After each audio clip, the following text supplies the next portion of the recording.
शिक्षा तंत्र में आपका स्वागत है। आज मैं आप लोगों को याददाश्त बढ़ाने के लिए बहुत अच्छी टिप्स देने वाला हूँ। बेसिकली क्या होता है कि आप अगर कोई भी स्टडी कर रहे हैं, कुछ भी आप पढ़ाई कर रहे हैं, तो आपकी याददाश्त बहुत अच्छी होनी चाहिए। अगर आपकी याददाश्त खराब है, बहुत सारे पढ़ तो रहे हैं लेकिन याद नहीं होता है, तो ऐसी कंडीशन में आपको एग्ज़ाम क्रैक करना, एग्ज़ाम निकालना या पास करना बहुत कठिन हो जाता है। तो ऐसी कंडीशन में आपको हमेशा ध्यान रखना होता है कि जो चीज़ आप पढ़ते हैं वो चीज़ें याद हो जाए। ऐसा कुछ ट्रिक होना चाहिए, क्योंकि बहुत सारे कॉलेज सभी जगहों पे ये सारी चीज़ें बताई ही नहीं जाती, जिसके कारण आज का एजुकेशन सिस्टम पूरी तरह से फ्लॉप है। और जॉब के लिए और नौकरी के लिए, सरकारी नौकरी के लिए लोग लाइन पे लाइन लगा रखे हैं, लेकिन क्या होता है कि जो बेसिक चीज़ें जो कॉलेज या यूनिवर्सिटीज़ में पढ़ाना चाहिए उस चीज़ को पढ़ाते ही नहीं। तो सबसे बड़ी चीज़ यही है कि आपको याददाश्त कैसे ग्रो करना है, मैं इसके कुछ रूल्स बताने जा रहा हूँ। तो चलिए मैं आपको अपने कंप्यूटर स्क्रीन पर लेकर चलता हूँ। तो देखिए, याददाश्त बढ़ाने के लिए, मेमोरी पावर बढ़ाने के लिए 7 गोल्डन रूल्स के बारे में आज आप लोगों को बता रहा हूँ। सबसे पहला गोल्डन रूल्स है, वो है कंसंट्रेशन, मतलब एकाग्रता। हर पढ़ाई के लिए एकाग्रता बहुत ज़रूरी है। एकाग्रता कहाँ से आती है? जैसे हर चीज़ के लिए आप जैसे कंसंट्रेशन, एकाग्रता की बात करें, तो कोई बात जो आप अपने याद की है और आप उसे दिमाग में लाना चाहते हैं, तो आपको एकाग्रता की ज़रूरत होगी। यह तो आप भी मानोगे कि पाठ या उत्तर को पढ़ने और समझने और उसको याद करने के लिए एकाग्रता बहुत ज़रूरी होती है।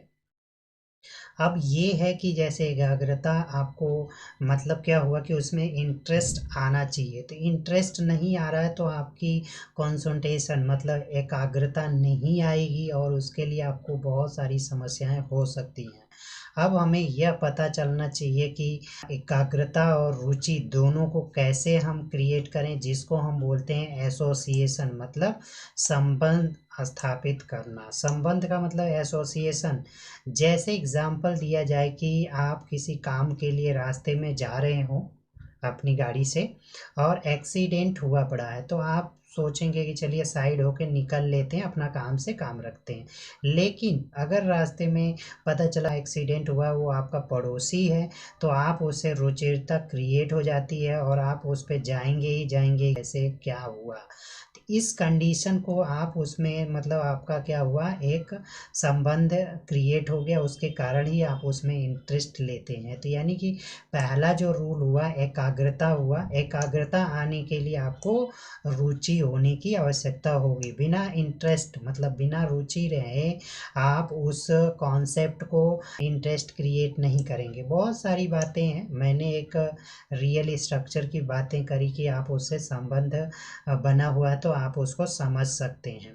यानी कि दोस्तों, अगर बात किया जाए तो एकाग्रता और एसोसिएशन दोनों चीज़ें साथ में होनी चाहिए, तभी आपको उसमें पढ़ने में इंटरेस्ट आएगा। जैसे कोई मूवी आप देखने जाते हैं, तो मूवी देखते हैं तो सारी कहानी, आप अगर किसी से बात करें तो आपको सारी चीज़ें याद हो जाती हैं। वैसा ही इंटरेस्ट इस चीज़ में, किसी भी चीज़ में पढ़ाई करते समय आपको याद होना चाहिए। उसके बाद आता है तीसरा मॉड्यूल है, उसको बोलते हैं रेडिकुलस थिंकिंग, मतलब बेतुकी सोच। जैसे बेतुकी सोच का मतलब किसी भी चीज़ को याद करते रहना, बार बार सोच के इधर उधर ले आना। इस तरह की बातें आपको हमेशा याद रखना चाहिए, क्योंकि ये चीज़ें आपको हमेशा याद रखने में मदद करती है। तो इसलिए रेडिकुलस, मतलब तीसरा मॉड्यूल है, इसको बोलते हैं रेडिकुलस थिंकिंग। रेडिकुलस थिंकिंग बहुत ज़रूरी है। अगर आप किसी भी चीज़ को लगातार उस विषय वस्तु पर सोचे जा रहे हैं, उस पर थिंक कर रहे हैं, उस पर डिस्कस कर रहे हैं, माइंड में रख रहे हैं, तो इस तरह की थिंकिंग आपको आनी चाहिए। यानी कि आपको कंसंट्रेशन हो गया, एसोसिएशन होना चाहिए, उसके बाद रेडिकुलस थिंकिंग होनी चाहिए। उसके बाद आता है इमेजिनेशन, अर्थात कल्पना शक्ति। किसी भी चीज़ की कल्पना करना बहुत ज़रूरी है। अगर आप कल्पना कर लेते हैं तो वो चीज़ें आपको हमेशा के लिए याद हो जाती है। ऐसा मतलब क्रिएट कर लेते हैं, जो भी चीज़ याद करते हैं। जैसे गुरुजी हैं जो कि आपको यूट्यूब पे दिखाई दे देंगे, वो अब कूद कूद के बताओ एल्केन एल्किन और एल्काइन का सामान्य सूत्र। कह दो ना, कह दो ना +2, तो देखिए ना, कह दो ना +2, यहाँ सिर्फ n रख देना। कह दो ना, कह दो ना -2, यहाँ पे n, तो इसमें देखना CnH2n सब में है, तो इसमें 2 जोड़ दो, इसमें छोड़ दो, और इसमें 2 घटा दो। कूद कूद के पढ़ाते हैं, तो ये चीज़ें उनका पढ़ाने का तरीका बहुत जाते हैं। तो इमेजिनेशन और कल्पना करना बहुत ज़रूरी है। अगर आप उसमें कल्पना करते हैं तो आपको वो सारी बातें याद रहेंगे, कहीं से कहीं आपका सेटलमेंट बना रहता है, जिसके चलते आपको हर चीज़ें याद रहती हैं। तो इसके बाद आता है नींद लेना। जैसा कि अगर आपका ब्रेन की बात किया जाए तो ब्रेन ऐसा है जिसको कि रेस्ट चाहिए होगी। अगर आप रेस्ट नहीं लेते हैं तो क्या होगा कि आप को वो सारी चीज़ें याद नहीं रह सकती, या फिर भूल जाएंगे, या थका हुआ मन से कोई भी बातें याद नहीं होती। जैसे याद करने के लिए आपको दिनचर्या और काम को, जैसे काम और खाने की आदत अलग अलग है, इसलिए सोने की अवधि भी अलग अलग होनी चाहिए। हालांकि यदि आप दिए हुए प्रश्नों के उत्तर दे दें तो आपको पता लगेगा कि आपकी स्थिति क्या है। जैसे जब आप सुबह जल्दी सोकर उठते हैं तो दिन भर खुद को थका हुआ महसूस तो नहीं करते। अगर करते हैं तो समझिए कि आपका ब्रेन रेस्ट नहीं किया हुआ है। इसी तरह जब आप देर से सोकर उठते हैं तो भी क्या ऐसा महसूस करते हैं, तो भी समझिए आपका ब्रेन रेस्ट नहीं कर रहा है। उसके बाद क्या आप मानते हैं कि यह लगभग ऐसा ही है जैसे आपको दिमाग में कोई इंडिकेटर लगा हो तो आपको कम या ज़्यादा सोने के बारे में लगातार याद दिलाता रहता हो। तो ये सब बातें आपको हमेशा रखनी चाहिए। जब इसमें आपको दोपहर वगैरह को, दिन को सो लेते हैं तो भी आपका दिमाग सही तरीके से काम नहीं करता है। एक महत्वपूर्ण बात यह है कि हमारे दिमाग में पहली और आखिरी बात को पहले बड़े प्रभावशाली ढंग से याद रखता है। इसलिए हमेशा कोशिश करनी चाहिए कि दिन भर पढ़ी हुई कई बातें सोने के 1 घंटे पहले ही दोहराएं और सुबह उठने के बाद 1 घंटे तक उसे नए टॉपिक्स को पढ़ें। इस तरह से आपका क्या होगा कि याददाश्त और ब्रेन भी काम करेगा और सारी चीज़ें एक्टिव रह सकते हैं। तो इन सब चीज़ों को आपको ध्यान से आपको करना चाहिए। उसके बाद आता है स्पेस्ड लर्निंग। स्पेस्ड लर्निंग का मतलब होता है पढ़ाई करने के बीच बीच में कुछ आप स्टॉप देना चाहिए, बीच बीच में रुक कर रिलैक्स करना चाहिए।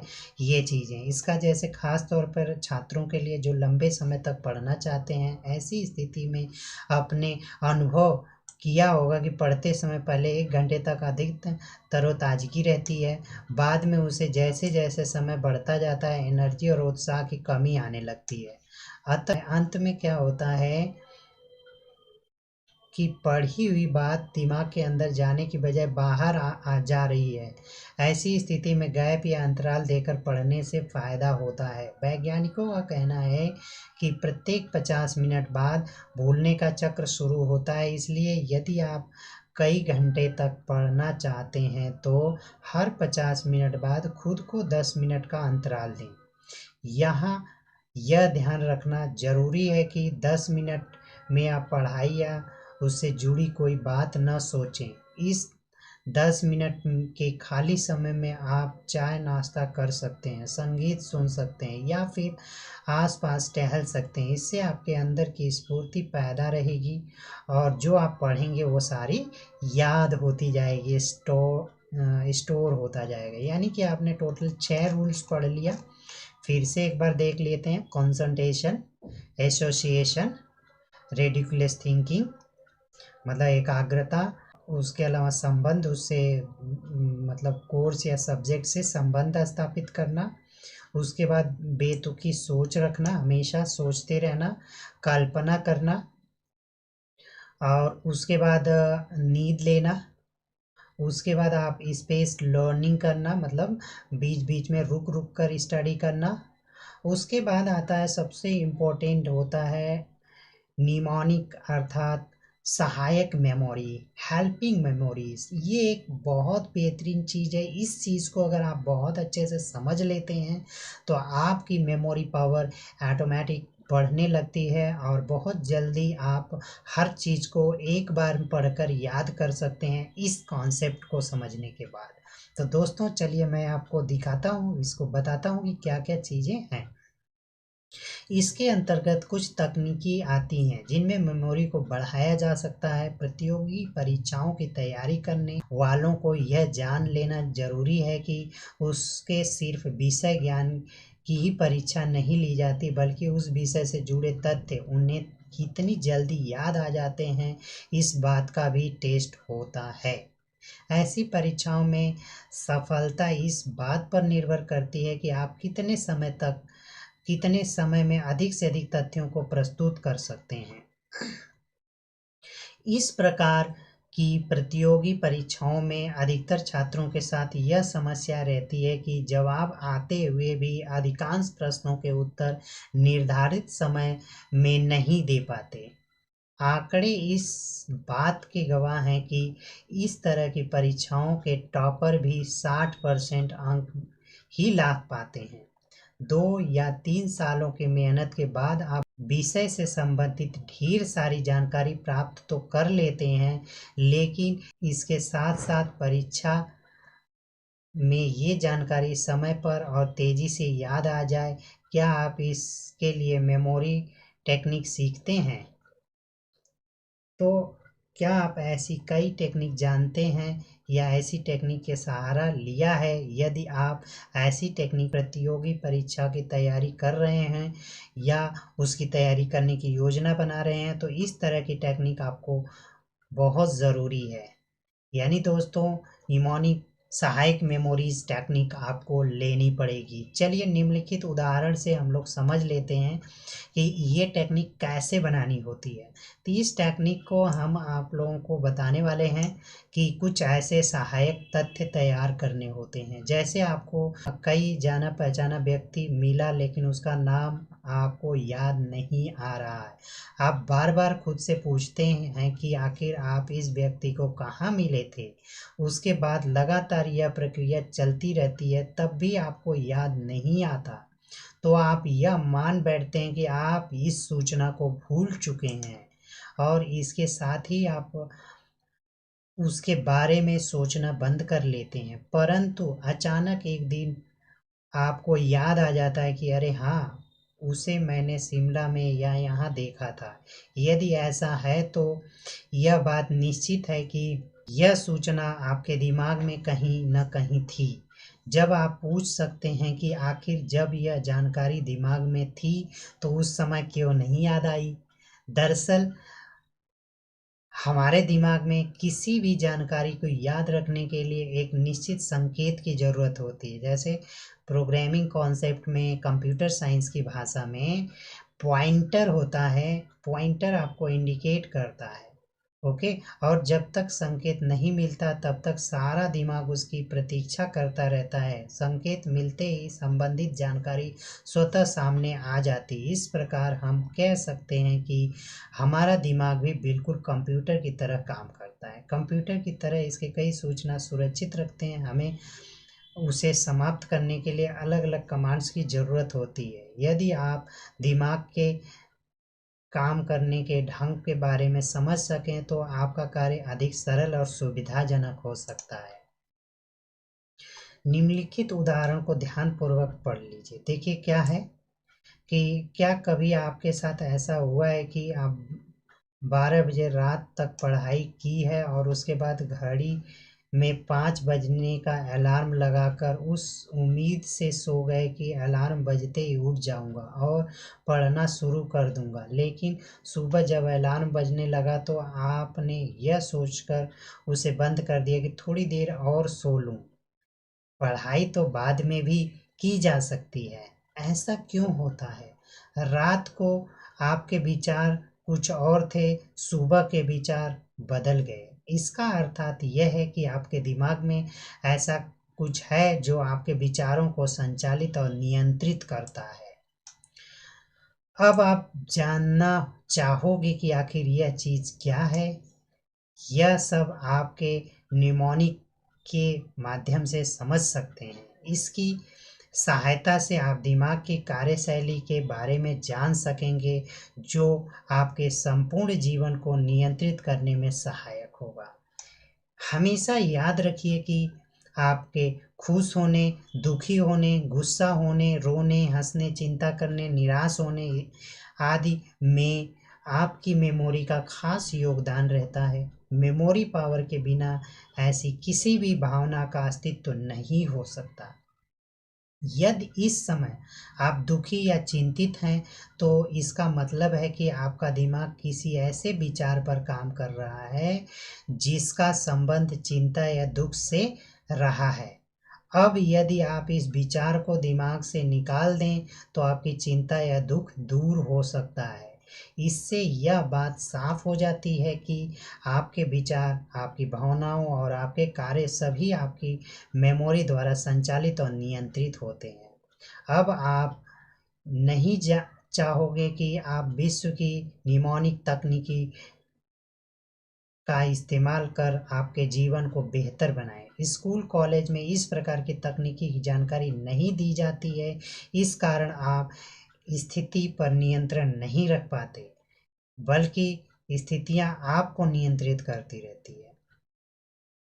चलिए, निमोनिक तकनीकी के संबंध में और अधिक चर्चा करने से पहले तो ध्यान दीजिए, वैज्ञानिकों का कहना है कि जब भी आप कई नया कार्य करते हो, तो आपको अपने दिमाग में उसका संभावित परिणाम पहले से ही रिकॉर्ड कर लेते हैं।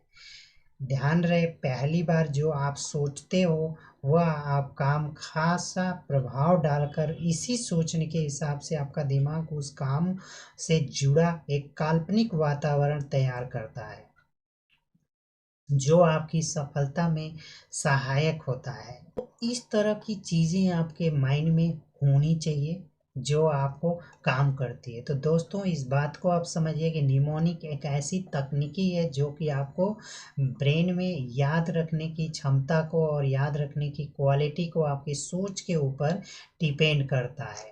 यानी दोस्तों, आप लोगों ने ये टोटल 7 रूल है, इसको प्रैक्टिस करिए। अगर आपको पूरी तरह से नहीं समझ आता तो फिर से आप इस वीडियोस को देख लीजिए। और ये सारे concentration, association, ridiculous thinking, imagination, sleeping, spaced learning और निमोनिक सहायक मेमोरीज जैसी चीज़ों पर आप ध्यान देकर आप पूरी तरह से समझ सकते हैं। तो बहुत अच्छी चीज़ है दोस्तों, इसको आप यूज़ करिए और अपने परीक्षा के लिए तैयारी तुरंत से लग जाइए। तो दोस्तों, आप लोगों ने देखा कैसे ये 7 गोल्डन रूल्स आप लोगों को हमने बताया। इसका आप प्रयोग करिए। आप इसको पूरी तरह से आप नोट्स पहले बना लीजिए। नोट्स आपको अगर लेना है तो मैं इसके टॉपिक का नोट्स डिस्क्रिप्शन पे डाल दूंगा, और इसको आप सही तरीके से समझ लीजिए और आप पूरी तरह से इसका यूज़ करिए। सही तरीके से अगर यूज़ करेंगे तो आपको एकदम गारंटी है कि बहुत अच्छे से हर चीज़ आसानी से याद होने लगेगा। और याद होने का मतलब कि कोई भी बुक्स या कुछ भी नॉलेज आप करेक्ट कर लेंगे तो एग्ज़ाम में जाएंगे तो एक बार में सारी चीज़ें लिख सकते हैं और कंपटीशन में निकाल सकते हैं बहुत आसानी से। तो ये ट्रिक्स आप प्रयोग करिए। और दोस्तों, हमारे चैनल को आप लोग सब्सक्राइब करिएगा, क्योंकि नॉलेज से रिलेटेड बहुत सारी बातें मैं इस चैनल्स पे डालने वाला हूँ। और आपकी पढ़ाई और कॉम्पिटिटिव एग्जाम्स को कैसे क्रैक करना है उसके बहुत सारे फिलामेंट्स मैं आप लोगों को प्रस्तुत करने वाला हूँ। मेमोरी का भी बहुत सारे और भी निमोनिक कॉन्सेप्ट्स मैं आप लोगों को क्लियर करने वाला हूँ। तो दोस्तों, आप लोग ध्यान दीजिए और इसको प्रयोग करिए। थैंक यू दोस्तों, नमस्कार।